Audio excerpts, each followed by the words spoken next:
Hi, we're back and we're going to talk more about recovery audits, how you can prepare for them, and what the outcomes are of recovery audits.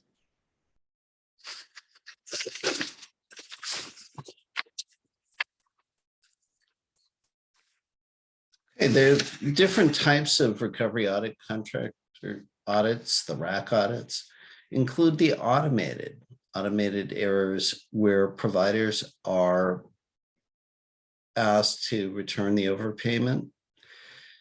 And this also may involve underpayment. People have it in their head that underpayment is better than overpayment. Both of them are costly to the organization. The idea is to code and bill in a compliant manner to make sure you're getting everything accurately, not to try to falsely avoid the risk of audits by not submitting everything that is billable. They may be semi-automated. So in other words, these are automated reviews where the providers can submit medical records to determine if there is in fact an improper payment. These reviews can be complex. So in other words, they can look at medical records that have errors. They can request the record going from a hospitalization or somebody is admitted from a medical office, could involve that, the ER records, and so on. The recovery audit contractors must send a letter with the results of the review and a detailed rationale for why they're making this determination. They're also obligated to offer an opportunity to discuss these with the recovery auditor and submit additional documentation to support the claim. The Medicare administrative contractor may issue a demand letter to the provider if the RAC auditor does not reverse the decision. And of course, there's an appeal process on these. So how do we prepare for these RAC audits? It's important to understand the targeted areas, the E&M, the bundling, and so on, some of those areas that we talked about.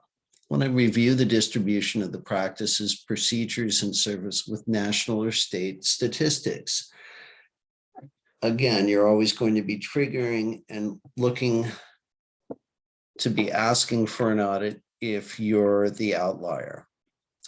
Many practices audit services internally to prevent the potential for overbilling, overcoding, unbundling. So if you're looking at these things internally first, before they get discovered by a payer, by CMS, you're a whole lot better off.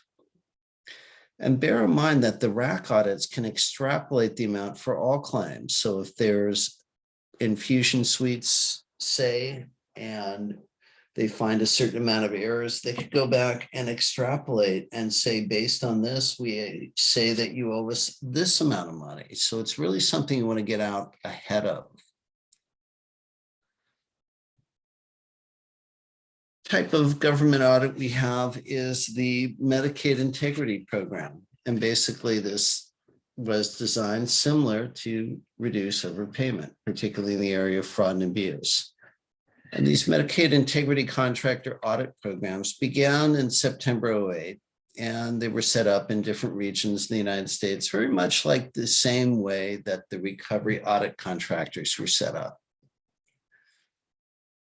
And again, what do? We basically want to make sure that these audits are recovering and having claims paid appropriately.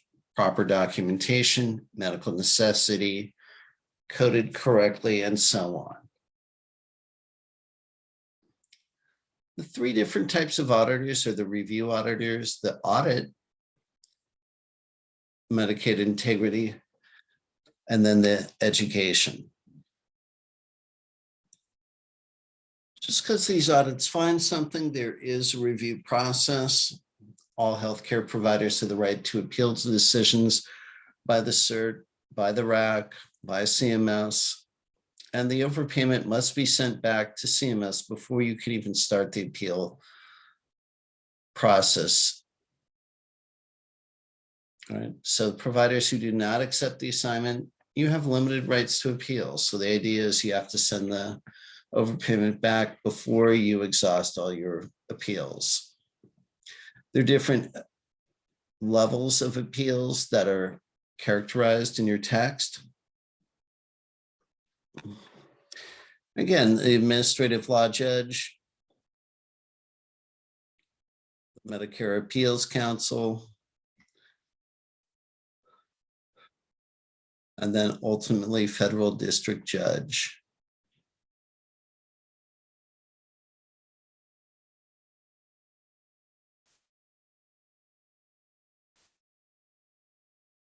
Probably one of the most important slides in the slide deck about the responding to a cert RAC MIC audit tips. First of all, you want to send it as much documentation as you have. Keep a photocopy of everything that's sent. Practices often forget to include information pertinent to a medical record. For example, they'll send a consult for a specialist. They'll send things, but they won't send the reply back. They don't send all the information. We don't want to just get in the habit of sending a copy for the one encounter note for that particular day. If there's a medication flow sheet, if there's a review of systems update, if there's a new problem, but definitely want to capture everything related to that as well. Sometimes the medical necessity is documented in a prior note. So if you're just looking at that one single encounter that's requested by the auditor, the medical necessity might be in another audit. So it's really important not to just get locked in on the dates and send that particular date that they request, but to look at things in its entirety and make sure you're getting everything that you need.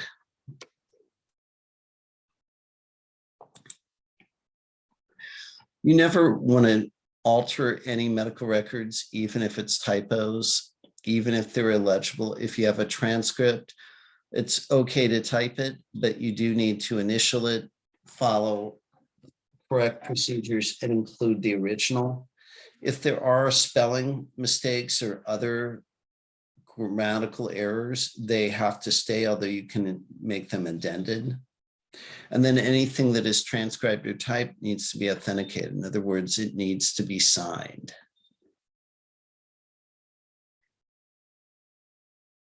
Earlier, we talked about how to respond to audits, but sometimes the best way to respond is to prevent or limit the amount of things an external auditor will ask for by doing your own internal audits. That means pre-claim submission audits, retrospective audits.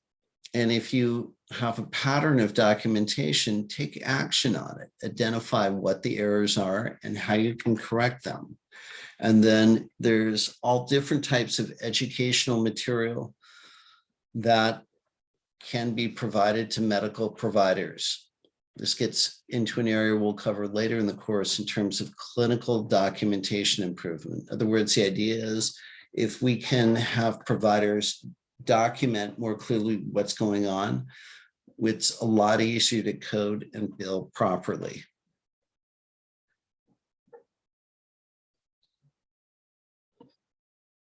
Once we find a problem, it doesn't do any good to just have it if we don't do anything. Have a corrective action plan and have regular informational meetings for both clinical and administrative staff.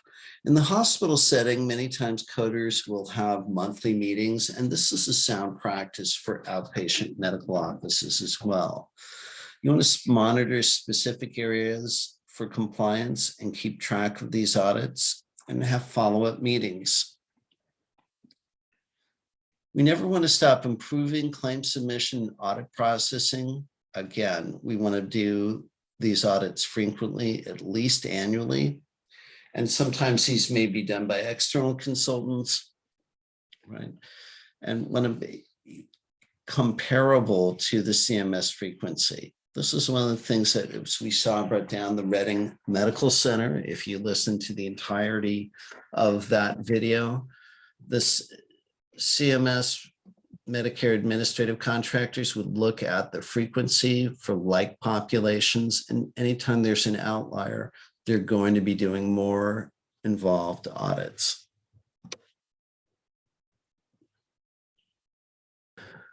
The Office of the Inspector General recommends that a medical practice audit each practitioner at least annually. And if there's a high percentage of errors, conduct more audits.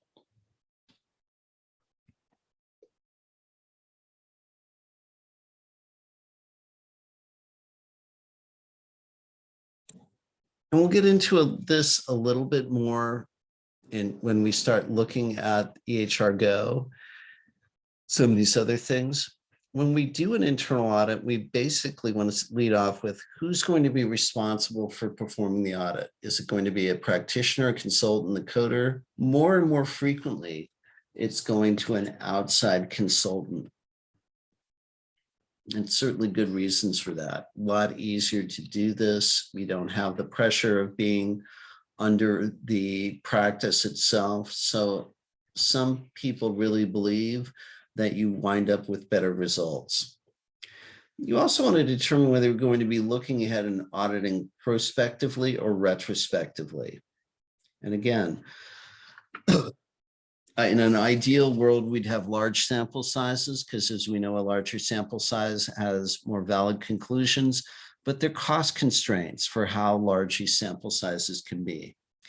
And then we're going to look at the scope. In other words, what type of services are we going to audit? Is it going to be payer, our largest payer? Is it going to be E&M? Is it going to be procedures? Or what are we going to do? And then something we'll talk about later is the audit tool. In other words, what are we going to do to get the audit tool? In other words, go through the record, say what the findings are, and so on.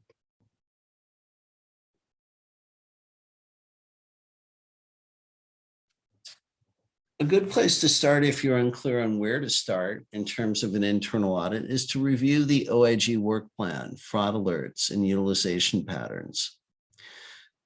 Another tip is to use the CMS E&M frequency data when reviewing E&M claims.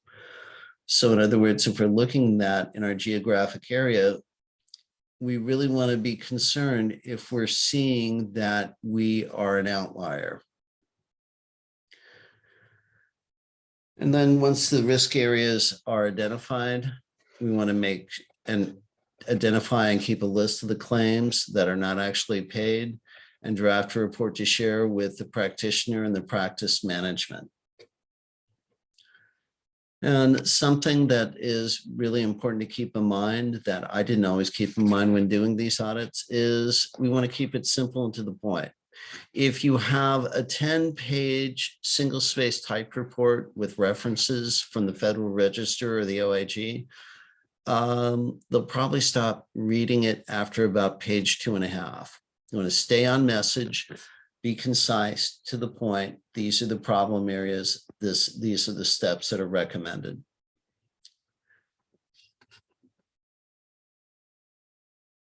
The corporate integrity agreement is an area that the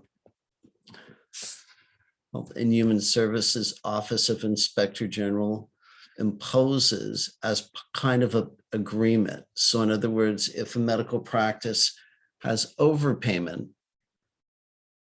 we'll enter into a corporate integrity agreement where the practice will have obligations that they'll need to meet in order to continue to bill Medicare. We'll get into those in the last video lecture here. And that's all I have for you right now. We'll finish up by talking about the corporate integrity agreements when we're dealing with compliance. See you then.